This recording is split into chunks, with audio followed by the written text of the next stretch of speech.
punya dosa. Jadi semua manusia punya dosa tanpa terkecuali. Dosa ini apa? Sengaja atau tidak sengaja, nampak atau tidak nampak, ya kan begitu. Sadar atau tidak sadar, tetap kita ada dosa. Maka kata Rasulullah, wa khairu hatta'in, sebaik-baik orang yang berdosa. Jadi orang berdosa ini masih dihargai Tuhan, masih baik. Siapa dia? At-tawwab, orang yang mau taubat. Jadi persiapan kita Ramadan pertama adalah bertobat kepada Allah. Itu persiapan pertama. Sudah itu start pertama harus bertobat. Jadi kita masuki di Ramadan, kita betul-betul merasa orang yang penuh dengan dosa. Jadi ada yang bilang, oh tidak usah bertobat sebelum masuk Ramadan. Kan Ramadan bulan pembakar. Nanti kan Allah ampuni dosa-dosa di bulan Ramadan. Itu orang tidak sukses itu. Kira-kira begitu Pak dulu ya. Jadi tidak usah belajar. Kan saya sudah pelajari itu. Jadi merasa orang pintar masuk dalam ujian, setelah ujian kalau dia lupa. Jadi kita harus merasa orang yang paling banyak dosa di hadapan Allah sebelum masuk Ramadan, maka kita bertobat. Ya, bertobat. Maka para ulama mengatakan tobat ini kan kita langsung kepada Allah atas dosa kita dengan Allah. Kemudian kita juga al-afina 'anil nas, memaafkan manusia yang lain. Jadi dua-dua harus bagus. Jadi sebelum masuk Ramadan, bersihkan diri kita dari dosa. Kalau memang masih banyak dosa kecil ya dihilangkan. Begitu. Karena kita orang-orang beriman begini tidak mungkin lakukan dosa-dosa kabair, dosa besar. Kemudian persengketaan, perselisihan hilangkan. Bukankah dalam hadis sahih tadi sudah jelaskan bahwa sesungguhnya Allah ini di Sya'ban bahkan sudah senyum merahmati semua hamba-hambanya. Ya istiqamah. Sebelum datangnya ini Ramadan, sudah Allah senang dengan hamba-hamba. Illa kecuali al-musyrikun al-musahirun. Amin. Kecuali dua ini. Orang yang masih ada dosa besarnya, utamanya syirik, tidak tobat-tobat, ya. Kemudian al-musahirun, orang yang masih berselisih, masih bertengkar, masih bermusuhan. Ini hilangkan semua dua perkara sebelum masuknya Ramadan. Jadi kita kembali tobat kepada Allah, perselisihan sesama manusia dihilangkan semua. Ini persiapan yang paling utama. Persiapan pertama. Karena jangan kita masuk di bulan Ramadan ini merasa hamba-hamba yang bersih. Oh saya hamba-hamba pilihan yang bertakwa. Jangan. Kita tetap harus setiap saat, bahkan Nabi beristighfar setiap hari 70 kali paling kurang ya. Jadi tetap. Kemudian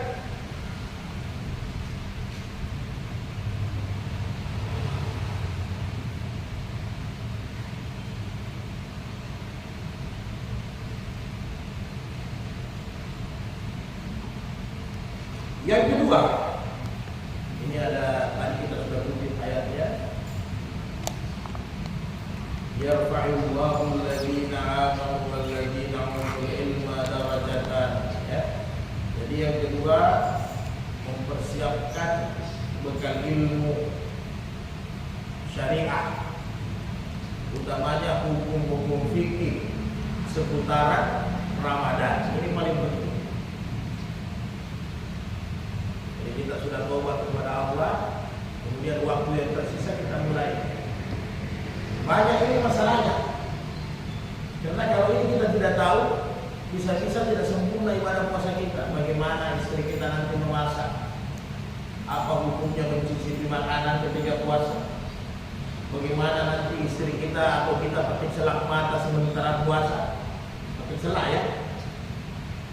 Bagaimana nanti saya mencium istri saya di bulan puasa, bagaimana status hukumnya? Apakah sah saya punya puasa ketika tidak makan sahur? Apakah sah saya punya puasa tidak sempat mandi janabah, malam harinya berhubungan dengan istri? Ya. Apakah sah puasa saya tiba-tiba saya donor darah? baik yang lama maupun yang kontemporer. Apakah sah puasa saya? Tiba-tiba orang tua saya butuh darah, saya sementara berpuasa. Apakah puasa saya harus saya lanjutkan atau tidak? Apakah sah puasa saya harus berbekam hijamah ketika saya berpuasa? Apakah sah puasa saya ketika saya tiba-tiba muntah dengan sengaja atau tidak dengan sengaja? Kan begitu. Apakah sah puasa saya ihtilam saya siang hari bermimpi? Ini bermimpi banyak lagi pembahasannya Pak Guru. Bermimpi dengan istri tetangga atau dengan istri sendiri? Begitu kira-kira Pak Guru. Masih banyak seputaran hukum-hukum fikih Ramadan yang harus kita tahu. Karena kalau tidak ditahu, ini barang dalam 1 bulan pasti ada kena sama kita. Ini senjata pelor-pelor yang harus kita siapkan. Jadi nanti kita jadi ragu. Karena kaidah usul dalam ilmu itu beramal dalam keadaan syak, dalam keadaan kita ragu, itu bisa-bisa tidak sah. Makanya perlu kita belajar. Jadi kesempatan ini berapa hari di mana ada tarhib Ramadan, ada persiapan Ramadan, ada. Bagaimana tiba-tiba nanti berhubung dengan istri siang hari apa yang saya harus buat? Ini semua hukum dalam Ramadan. Bagaimana hukumnya tiba-tiba saya lupa atau saya ambil bulu ayam atau kacang bats, garuk itu telinga? Ini ada hukumnya semua. Bagaimana tiba-tiba saya harus disuntik atau dibekanta, didonor darah, itu semua. Bagaimana saya dalam keadaan musafir, sedangkan saya mampu berpuasa? Apakah saya menentang agama? Kan begitu kalau masih banyak. Belum lagi yang lain-lain. Bagaimana kalau saya mimpi kemudian sperma saya tidak keluar, saya sementara puasa? Atau bagaimana kalau saya tidur sperma keluar, saya tidak bermimpi? Atau sebaliknya kan? Jadi perkara-perkara ini yang harus, dan ini banyak dan sedikit. Namanya perkara-perkara. Bagaimana saya tiba-tiba pulang lupa langsung minum? Apakah saya boleh melanjutkan puasa atau nanti berkada? Apa gitu Bapak ya? Bagaimana tiba-tiba saya lupa tapi makan, tiba-tiba karena saya sudah ingat, daripada tatigo saya minum supaya tidak tatigo, tapi saya puasa. Karena ada kaidah-kaidah hukum. Makanya kita harus pelajari penting sekali. Jadi jangan sampai tidak, ya. Karena orang yang puasa masuki Ramadan dengan senjata sama dengan orang perang, sama dengan orang mau berlomba, kan fastabiqul khairat. Ketika kita punya senjata yang banyak, persiapan yang banyak, perbekalan yang banyak, maka kita menghadapi medan pertempuran ini enak. Ya. Jadi kalau pas-pasan, yang pas-pasan begini yang sudah biasa, kalau sudah 10 Ramadan, 12 Ramadan, so banyak kaki di bawah. Kepala tertutup. Pak Guru. Mas baru kelihatan, sehat-sehat Mas. Itu persiapan yang kedua, ya. Persiapan yang kedua adalah ilmu tentang perkara-perkara Ramadan wajib dipelajari. Wajib, tidak boleh tidak. Tidak boleh tidak dipelajari. Itu yang wajib ya. Ada lagi yang sunat-sunatnya kan harus.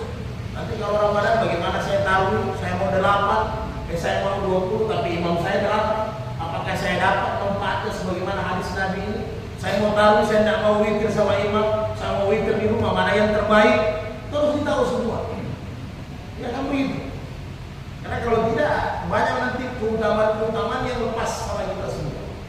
Kita ingin sebuah keutamaan ini, boleh dibilang kita Ramadan ini kalau orang Palu bilang apa? Nanoa, ya, rakus. Boleh. Ramadan kita harus rakus, tapi bukan buka puasa. Semua keutamaan Ramadan, hadis-hadisnya semua yang Nabi sampaikan, yang Nabi lakukan, kalau bisa kita sapu semua. Ya, kalau bisa kita sapu semua. Masuk dulu, sehat-sehat. Jadi begitu. Karena apa? Kita orang yang sudah salat ini istiqamah insya Allah sampai beriman. meninggal, Ramadan ini kita punya momen sekali untuk menambah tabungan. Ya begitu. Kalau PNS kan ada gaji 13, ada gaji 14. Kita kapan lagi? Ya. Ini kita punya momen Ramadan. Kesempatan kita. Kemudian yang ketiga, yang perlu kita persiapkan, nah ini seperti ini. Mana seperti ini.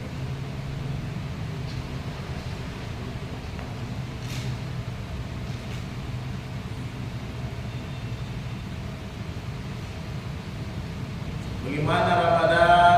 Saya lupa dia berniat, ya kan itu semua yang begitu-itulah ya. Kemudian yang persiapan kita yang ketiga.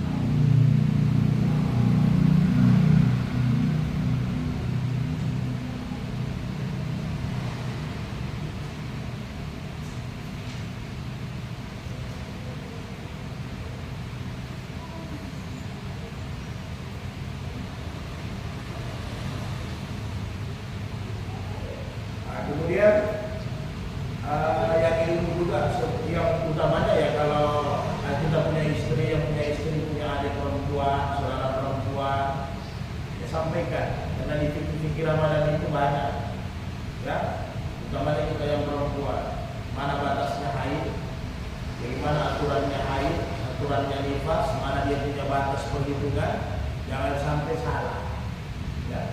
Akhirnya ditambah-tambah jumlah harinya tidak sembahyang, ditambah-tambah harinya tidak puasa. Jadi persiapan kita yang ketiga. Yang ketiga adalah mengevaluasi kira-kira ada utang atau tidak. Utang apa ya? Utang puasa. Kata Aisyah dalam hadis sahih, seperti man mata, ini bahaya orang mati saja. Wa alaihi siyamu sama anhu waliyuhu mutafakkun alaihi, Bukhari Muslim. Kata Aisyah, barang siapa yang meninggal dunia kemudian dia meninggalkan utang puasa, maka sama anhu waliyuhu, maka keluarganya, walinya, ahli warisnya, ayahnya, bapaknya, anaknya atau sebaliknya semua, maka mereka yang harus mengganti puasanya, menggadak puasa. Jadi utang kita sama manusia saja itu dituntut nanti sampai di akhirat. Ya, utang sama manusia. Bahkan kata Nabi, orang yang masih berutang meninggal tidak cium bau surga. Bahkan ada jenazahnya sahabat yang lalu sudah kita bahas semua di bab utang ya. Mau disalatkan, Nabi tidak salatkan, Nabi pending. Karena masih ada utang sampai lunas. Itu utang sama manusia, utang sama Allah lebih dahsyat lagi. Karena meninggalkan puasa Ramadan tidak diqada, tidak diganti sama dengan kita melakukan dosa besar. Meninggalkan puasa Ramadan sama dengan meninggalkan salat 5 waktu, sama dengan merusak syahadat kita, sama dengan tidak membayar zakat, sama dengan menolak umrah dan haji. Jadi itu dosa besar. Jadi utamanya saudara perempuan yang ada istri-istri, tanyanya Pak, biasanya barang di rumah. Karena kata Aisyah, saya ini sibuk bersama dengan Nabi.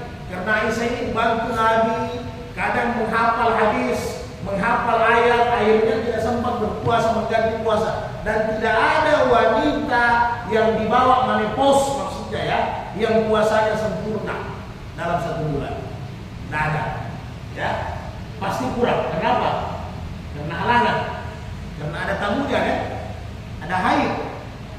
Jadi tidak ada wanita puasanya normal 30 hari sempurna 1 bulan, kecuali mungkin wanita yang sudah ajus, yang sudah 50 tahun, yang sudah tidak datang haid, sudah menopause. Nah itu bisa sempurna puasanya. Nah pertanyaan lagi seputaran hukum, apakah boleh wanita minum obat untuk tahan darah haid supaya bisa puasa 30 hari. Nah, yang begini perlu dipelajari semua. Jadi disampaikan. Maka kata Aisyah, saya biasa mengkada puasa nanti di bulan Sya'ban. Karena hukum puasa ini harus dikada. Fi ahdi Rasulullah SAW, la kada'an salah, wala kada siam. Diperintahkan kita tidak mengganti perempuan salat, tapi mengganti puasa. Wajib diganti. Jadi itu kita kepala rumah tangga cek semua itu. Karena itu kita punya pasukan. Mau sama-sama masuk surga, kita ini nikah lahir batin bersama istri, perhatikan semua. Tanggung jawab kita laki-laki. Bu, ya kan? Dek, saya bagaimana? Puasa Ramadan lalu sudah terganti semua atau tidak? Ya kan begitu. Dicek. Karena Aisyah saya nanti bulan Sya'ban baru bisa. Karena kesibukan bersama dengan Nabi, sampai-sampai kadang puasa saat Ramadan ini lambat dikada. Jadi jangan sampai tidak dikada. Oh, istri saya meninggal karena ada utang puasa. Anda suaminya harus ganti utang puasa. Orang tua saya meninggal masih ada utang puasanya, Anda yang ganti sebagai anaknya. Dan sebaliknya. Jadi dicek memang biasa perempuan yang banyak utang, atau kita juga mungkin laki-laki. Ya. Wa in kana ma'ratan aw ala safarin fa'iddatu min ayyamin ukhar. Apabila kamu sakit, kamu dalam keadaan musafir, boleh tidak berpuasa, diganti di hari-hari yang lain. Mungkin kita pernah musafir atau sakit di rumah karena sudah 1 tahun. Dicek-cek memang diganti. Maka harus ganti, wajib untuk diganti. Siapa yang masih ada utang puasanya sampai masuk Ramadan, maka dia dapat dosa besar. Dosa besar. Nah, pertanyaannya, si A tidak ada puasanya sampai masuk Ramadan, apakah di Ramadan nanti setelah Syawal itu sudah terhapus?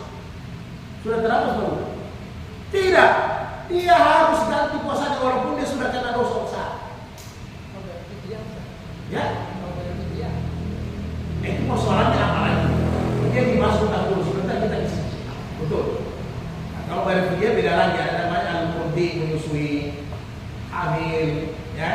Nah, ini juga fidyah ini kadang orang salah terkait dengan taruh saja ini fidyah terus dia tahu tidak pernah berpuasa. Nah, ini ya beranak terus itu rezeki tidak apa-apa, tapi nanti seolah-olah tidak mampu terus bikin buang anak bisa sama-sama kan. Sebetulnya kita masuk di situ. Betul. Jadi yang begini, selesaikan semua itu utang-utang. Ini yang normal maksudnya. Kan bagus tadi kan yang paling dulu. Jadi kita ada bab baru kan. Jadi yang normal semua masih ada utang. Karena biasa kita ini kelupaan, Pak. Saya rasa naik umur ini terasa itu. Dari 20, 30, ditambah 40 itu terasa naik 50. Kadang itu mungkin sudah kita lupa tahu di mana. Kayak begitu. Kita harus akui itu. Karena kita lupa. Jadi dia evaluasi utamanya istri kita. Perhatikan, kalau memang istri kita kebiasaan haidnya berapa hari? Kita bicara haid dulu, karena haid kan tidak ada fidyahnya. Nah, jadi kalau istri kita 7 hari hitung betul. Seperti lalu hitung akikah kan? Jangan sampai kita salah hitung akikah. Akhirnya 8 hari kita potong akikah, bukan hari ke-7, hari ke-8 kan itu karena salah hitung hari. Jadi dihitung orang haidnya 7 dari hari pertama dia haid. Seperti orang akikah dari hari dia melahirkan.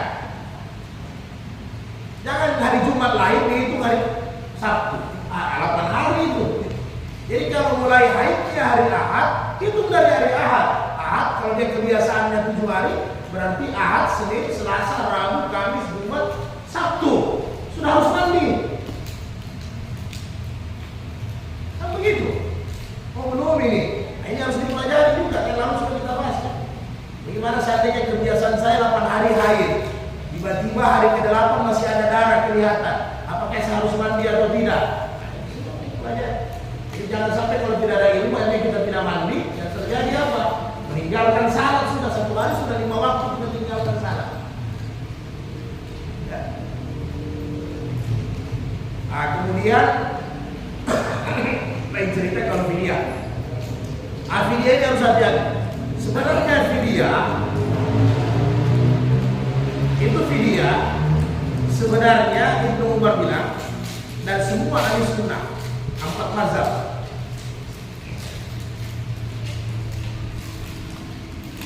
itu fidyatut ta'amu miskin, bayar fidyah untuk orang miskin itu untuk sayhul akbar. Sayhul akbar itu orang yang tua renta. Itu orang tua renta. Ayat itu untuk orang tua renta. Artinya apa? Ya, di luar bulan Ramadan dengan bulan Ramadan bagi dia sama. Atau ajus yang sudah tua. Ya, dia makan sambutannya sahur Ramadan satu paket. Ya, dari 183 sampai seterusnya 185. Nah, jadi itu untuk orang tua bayar fidyah. Kenapa? Di luar Ramadan dengan tidak Ramadan dia memang tidak bisa berpuasa. Yang misalnya apa? Berbeda ulama mazhab. Ulama mazhab bilang, ada Syafi'i bilang dari umur 70 tahun ke atas, Imam Abu Hanifah 80 tahun ke atas. Tapi sepakat ketika memang dia sudah uzur, ya kan? Sudah uzur, yang jelas itu orang uzur yang disebut dengan orang tua yang bukan 40 tahun ke bawah, ya, 60 tahun ke atas. Tinggal dilihat kalau memang kondisinya sudah sama Ramadan dengan tidak Ramadan, itu yang bayar fidyah. Jadi dia tidak ada ganti sama sekali, tidak ada fidyah sama sekali, tidak ada puasa sama sekali. Tiap fidyah dia bayar, tapi tidak ada ganti puasa. Nah, fidyah dia bayar, tapi tidak ganti puasa. Itu satu untuk fidyah. Kemudian orang yang haid, nah ini orang yang haid tidak ada bayar fidyah sama sekali, tapi ganti puasa. Terbaliknya orang yang sudah tua renta, sama gue. Jadi orang tua renta tidak bayar qada, tapi bayar fidyah. Orang haid tidak bayar fidyah, tapi bayar qada. Al-murdi ini orang yang hamil dengan menyusui. Nah, di sini ikhtilaf para ulama. Nah, maka Imam Syafi'i dia ambil dua-dua. Dia bayar fidyah, dia harus qada. Kenapa? Karena bayar fidyahnya, kata Imam Syafi'i, itu bukan menggugurkan ibadah puasanya, kecuali orang tua renta. Bayar fidyahnya karena dia makan minum di bulan Ramadan, sedangkan orang lain berpuasa. Maka setelah Ramadan dia harus qada. Begitu. Kemudian Abu Hanifah, Imam Abu Hanifah tidak ada bayar fidyah sama sekali. Ya. Orang yang menyusui, orang yang hamil, takut nanti terganggu kesehatan anaknya, tidak bayar fidyah sama sekali, tapi harus qada di luar bulan Ramadan. Itu mazhab Abu Hanifah. Imam Abu Hanifah, jadi tidak perlu bayar fidyah, dia tidak. Yang penting di luar bulan Ramadan qada. Nah, ini dibantah sama Imam Syafi'i kalau dia nanti hamil lagi. Kalau tadi dibantah sama Imam Ahmad, kalau nanti dia hamil lagi, anaknya belum 1 tahun keluar lagi, jelas tidak puasa lagi ya. Nah, maka Imam Ahmad katakan, Imam Ahmad ya, mudah-mudahan kita bisa ingat baik-baik. Imam Ahmad katakan cukup bayar fidyah tidak mengqada. Tapi ini tidak ijma, tidak diterima oleh mayoritas pendapat ulama Ahlussunnah. Ya. Jadi kesimpulannya dari pendapat mazhab ini, 60% ijma berpendapat dia bayar fidyah, dia bayar qada. Ya. Kemudian 30% berpendapat dia qada, tidak bayar fidyah seperti Abu Hanifah. 10% saja pendapat Imam Ahmad Hanbaliyah dia bisa diterima bahwa dia bayar fidyah tapi tidak mengqada. Jadi saya sampaikan ini semua dan sudah tahu kita punya kaidah ya. Dan silakan kita berdiri di mana pendapat mayoritas para ulama. Ya. Setelah Ramadan nggak mampu puasa. Ramadan dengan tidak Ramadan, tidak sungguh-sungguh gitu. Iya bayar fidyah.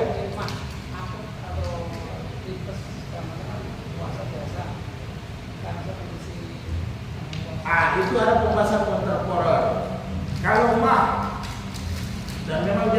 puluhan tahun. Kalau bisa diatasi, kalau bisa dia diatasi dengan obat, ya dibolehkan diatasi dengan obat. Yang penting dia berpuasa. Nah, tapi kalau dia mungkin berkepanjangan, saya tidak tahu bagaimana modelnya mah ya. Mungkin ahli medis yang lebih tahu modelnya. Yang saya tahu itu penjelasan para ulama di kitab-kitab fikih adalah penyakit yang berkelanjutan yang memang sudah lama tidak putus-putus. Nah, itu masuk dalam orang tua yang sudah usia, jadi dia bayar fidyah karena penyakitnya Ramadan dengan tidak Ramadan itu sama saja. Yang saya takuti kalau hanya kita bilang mah, ini jangan saya takuti, ini mah bertingkat-tingkat. Nanti Ramadan aku. Ini mah ini bertingkat-tingkat. Nanti memang orang yang tidak cinta sama Ramadan, yang memang tidak mau dia berpuasa, dia alasan mah. Padahal mahnya juga belum akut. Mungkin masih mah biasa kan? Oh saya mah, kapan puasanya kalau mah terus? Kan? Nah, jadi makanya saya tidak berani sampaikan itu. Yang berani saya sampaikan adalah penyakitnya itu memang penyakit yang lama dan sudah berkelanjutan, tidak bisa sembuh. Ya silakan. Kalau dia puasa mati, kira-kira begitu ya. Nah, tapi tidak ada juga sejarahnya orang puasa itu mati. Ya? Malah tambah gemuk. Saya puasa betul tanpa besar dengan saya. Heran saya. Ya. Nah, jadi kira-kira di sebatas itu saya tidak berani katakan mah, karena jangan nanti kita ini kan tidak semua nanti menyebar, ya. Jadi jangan nanti seperti Nabi katakan tidak boleh ziarah kubur, belum sempat disambut, semua sudah ke Yaman, ada yang ke Azerbaijan, ada yang ke Mesir, ya. Sudah banyak panggung, tidak boleh ziarah kubur. Padahal Nabi masih mau sambut. Sekarang boleh, ya. Yang penting jangan menangis dan sebagainya. Nah, kira-kira begitu. Nah, jadi itu yang dijaga itu dia.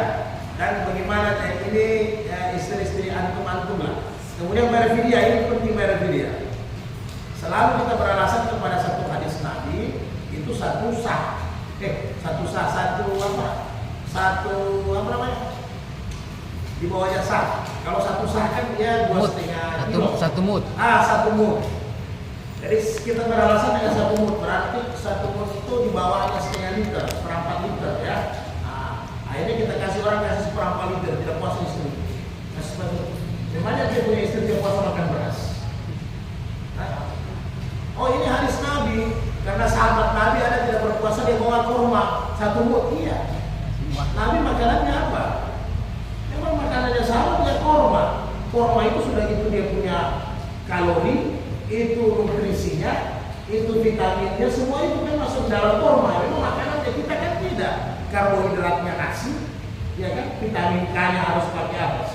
Sayur, ikan, proteinnya pakai telur. Masa ente bawa beras 1/4 liter kasih orang miskin untuk pakai bayar fidyah? Ini mahal kita tak sama lah. Iya, jadi kita kan makan harus ada ikan, ada nasi, ada sayur. Malah di mazhab Abu Hanifah itu luar biasa. Mazhab Abu Hanifah itu kenyang sekali. Jadi makanan untuk fidyah itu makanan satu hari kenyang sekali. Begitu mas. Ini kita mau cari iritnya, istri menyusui 30 hari, dibelilah yang serba 10.000. Karena Allah semua ada pendapat sesuai dengan harga makanan yang di kampung. Iya, sesuai dengan harga makanan di kampung, tapi sesuai dengan makanan istri kamu loh. Iya kan? Oh iya Pak, Abah, saya punya makanan di kampung itu di sana ada yang dipakai 5.000. Pertanyaannya, istrimu makan yang 5.000? Kalau istrimu makan yang begitu, ya silahkan. Dia bayar fidyah yang 10.000, istrinya makan tiap hari yang harga 25.000. Mana gimana? Sama orang berzakat ya. Dia makan zakat berasnya harga 20.000 1 kilo, dia pakai zakat, dia cari beras apa? SPH. Dia apa SPH? Dia cari beras SPH, dia antri lagi. Supaya pengeluarannya sedikit. Nauzubillah. Jaga. Ini bayar fidyah hati-hati ya. Kalau perlu, istri saya makannya 1 hari 1 kali makan 25.000. Saya fidyah 30.000. Begitu. Selebih ini tidak fidyahnya, paket yang kita. Akhirnya tua bilang karena masuk surga, tapi bau-baunya saya. Tidak usah masuk di dalamnya. Masih untung kalau ada bau-baunya. Jadi yang utama 3 itu kita persiapkan ya untuk masuk Ramadan. Kita terlalu banyak-banyak pusing kita. Karena yang 3 itu merangkum yang lebih banyak. Kemudian amalan apa yang diprioritaskan itu tadi persiapan. Persiapan adalah kita taubat kepada Allah, pelajari ilmu tentang hukum-hukum seputaran Ramadan, kemudian utang-utang dilunasi. Sebenarnya saya bilang utang sama Allah, paling bagus juga utang dengan manusia. Kenapa? Supaya ini tidak terganggu di bulan Ramadan kan. Ada debt collector masuk, ada tagihan motor, ada tagihan ini kan. Kalau semua tuntas itu enak. Ya, Ramadan semua sudah ada uang zakatnya, ada uang infaknya, kan bagus. Sudah tersiapkan supaya di Ramadan tidak terlalu kaputar-putar. Itu Mas ya. Nah, kemudian amalan yang diprioritaskan. Satu, yang pasti salat. Ya. Tidak ada yang lain. Amalan paling tinggi sembahyang. Jadi salat yang diprioritaskan. Hanya ada ketambahan. Yang tadinya kita salat 5 waktu sudah jelas istiqamah. Ketambahannya apa? Jadi rikilah salat yang mengikuti salat fardu, yaitu rawatib. Itu salat yang pertama. Jadi salat yang tinggi sesudah salat fardu adalah salat rawatib. Kenapa? Pahalanya istana di surga. Bagaimana cara dapatkan pahala istana di surga lewat salat rawatib? Caranya laksanakan rawatib 12 rakaat, minimal 10 rakaat. Lalu sudah kita bahas ya. 10 rakaat, 12 rakaat yang mana?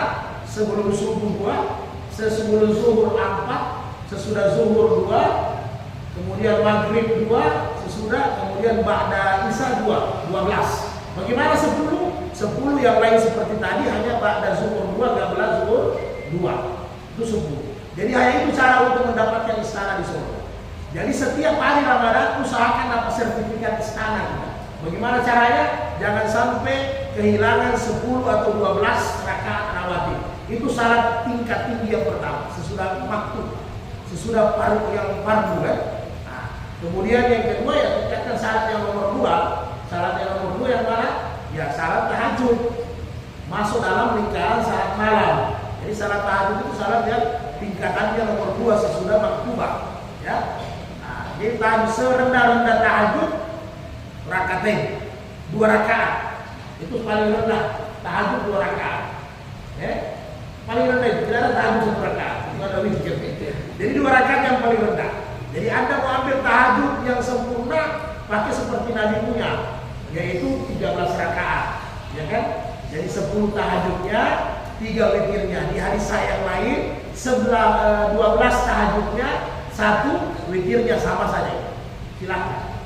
Nah, mau pakai yang istimewa yang lebih daripada Nabi ya banyak. Tafadhal pilih saja. Ali bin Abi Thalib, Umar bin Khattab 20, Ali bin Abi Thalib 36, Utsman bin Affan 80, Imam Malik 40, Imam Syafi'i 120. Nah, ada lagi silakan pakai. Tahajudnya kalau mau yang lebih istiqamah kan. Tapi yang tarawih saja sehari kalau ada yang 4 rakaat kita pakai tarawih ya. Nah, itu tahajud ya. Itu tahajud, itu salat tingkat 2. Nah, salat tingkat 3 yang mana?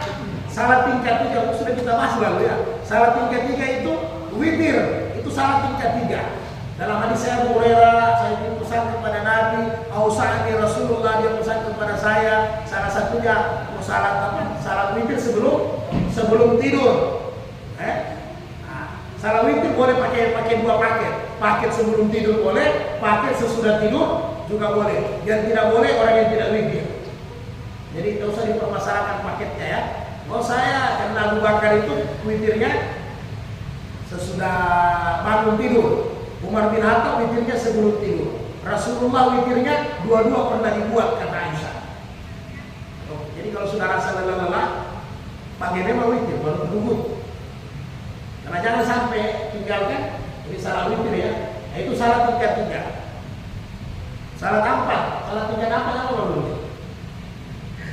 Salat tingkat 4 itu yaitu salat duha. Salat duha yang keempat itu. Dan nanti salat duha itu ada dia punya supnya itu isyraq. Ya, isyraq itu tidak berbicara. Kalau duha berarti sudah bicara. Matahari sudah lewat 1/4.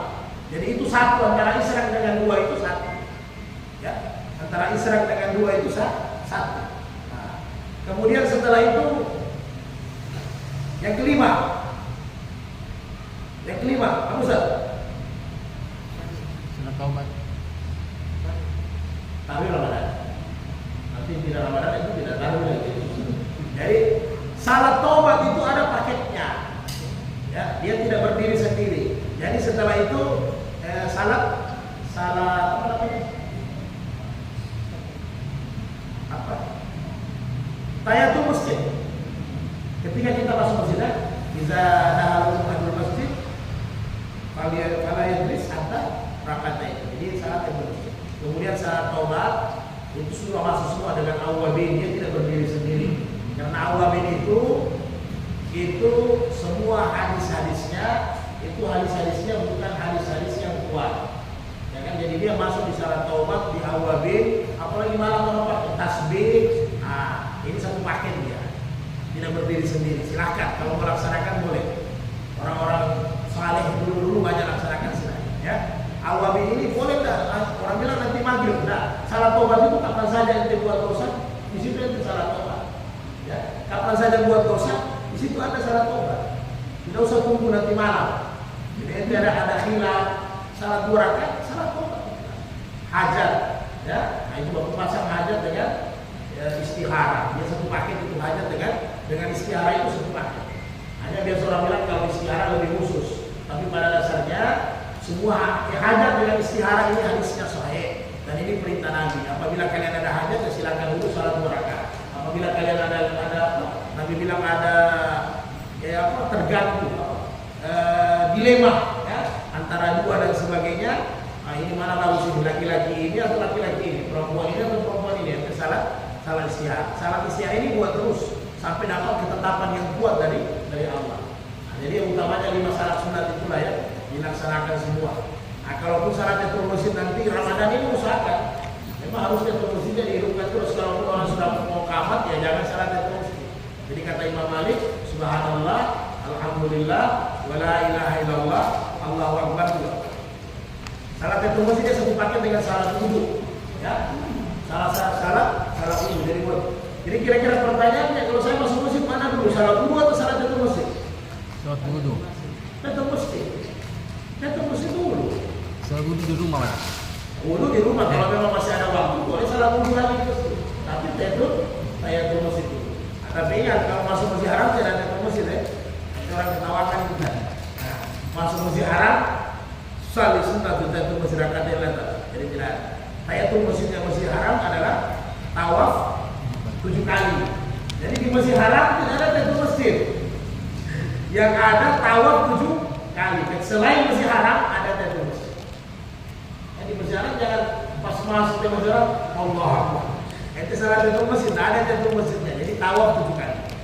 Ada lagi masalah silakan. Masih ada waktu. Seputar Ramadan. Pada waktu. Pembagiannya kan kalau mu'alaf itu kan juga masih mu'alaf berapa tahun? Ini yang orang paham ini kebanyakan ambil itu sampai kalau Imam Ahmad kalau sunatannya hitanannya sudah kering, sudah selesai dia mu'alaf. Kalau hitanannya sudah kering, kemudian mana yang terbaik mu'alaf? Dihitan dulu atau disahadatkan dulu? Sahadatkan dulu. Sahadatkan dulu. Sahadatkan dulu. Ya, menurut Syafi'i, Imam Ahmad hitan dulu baru sahadat. Abu Hanifah hitan dulu baru sahadat. Nah, tapi yang populer dipakai sahadat dulu baru hitanan. Karena kata Imam Syafi'i jangan sampai sementara dihitan Kita mau menikah. bukan dia mati dan saya kan dibantah sama Imam Abu Hanifah. Allah inna amalu binniyat. Jadi tidak ada masalah. Jadi alangkah bagusnya kalau longgar sahadat dulu lah. Jangan nanti dihitan nanti dia berubah pikiran. Nah, kemudian Imam Syafi'i dibina sampai tahu semua aturan-aturan Islam. Ada para ulama yang membahas. Ada yang bilang 5 tahun, ada bilang 3 tahun. Tapi kalau belajar mengaji 5 tahun terlalu lama. Pendampingan maksudnya ya. Nah, jadi yang jelas Pak Guru pendampingannya tidak lebih 5 tahun. Jadi orang sudah lewat 5 tahun bukan mualaf lagi sebenarnya ya. Dia harus cari mualaf baru. Nah, begitu. Jadi dia sudah. Makanya tugas kita mendampingi, jangan hanya tahu kasih sahadat orang, kita tidak dampingi mereka punya ngaji, punya syariat-syariat yang lain ya, apalagi tidak dihitan. Jangan sampai dari padahal kalau anak yang baru lahir, usia hari mungkin masa kecil atau semacam,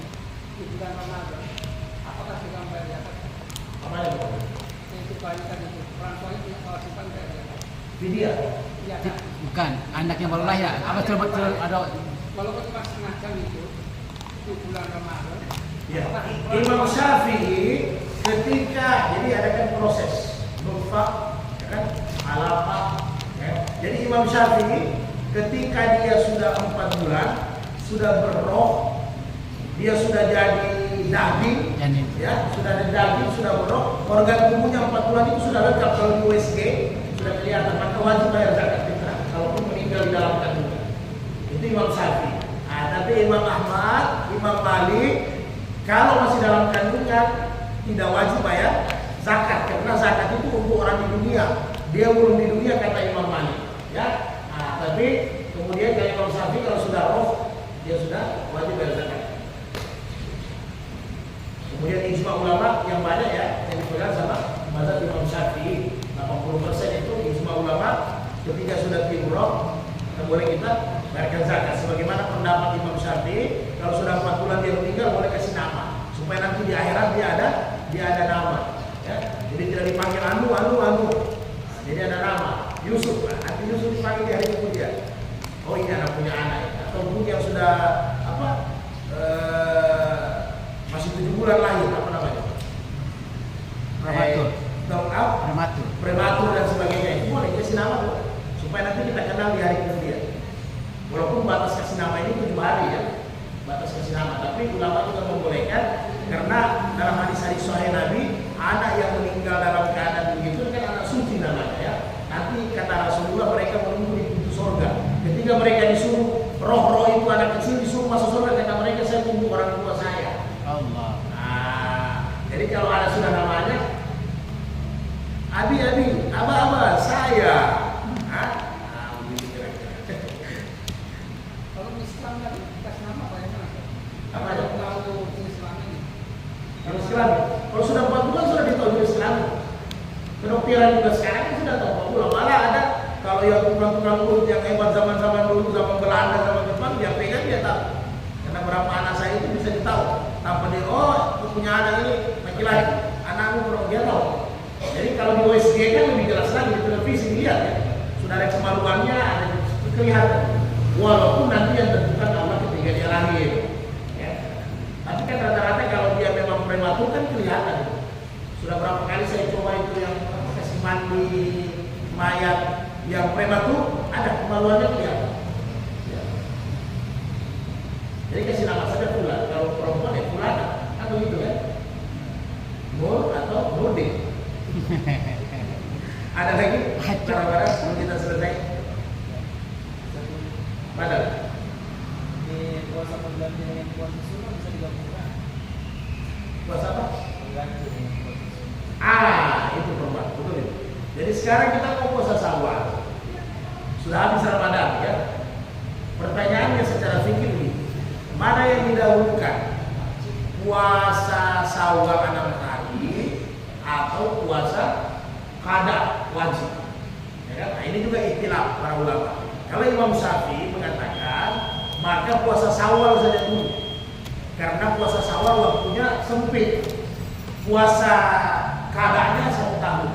Abu Hanifah lain, puasa wajib dulu yang dibayar daripada sunnah. Karena kalau wajib dia mati, dia berhutang kata Abu Hanifah. Kalau sunnah dia mati tidak apa-apa, tidak ada dosa. Oke? Nah, kemudian diakumulasi sama Imam Malik. Boleh dia niat ganti puasa wajib, tapi dia laksanakan di bulan Syawal. Dapat pahala juga. Sama gini ya. Jadi dia niat puasa qada wajib, tapi dia laksanakan di bulan Syawal untuk menjaga. Tapi kalau saya lebih apa? Selama ini lebih berpegang kepada mengganti puasa wajib dulu, karena takutnya umur kita nggak sampai. Jadi terserah mana yang enjoy lah ya. Tiba-tiba kita meninggal belum terbayar utang puasa. Saya kira demikian ya. Nanti kita sambung-sambung lagi. Jadi ada 7 hari ini ada mungkin ada ta'lim di mana, ada tarik pusaka. Kita pelajari semua karena masih banyak buku-buku seputar Ramadan supaya kita punya persiapan itu bagus.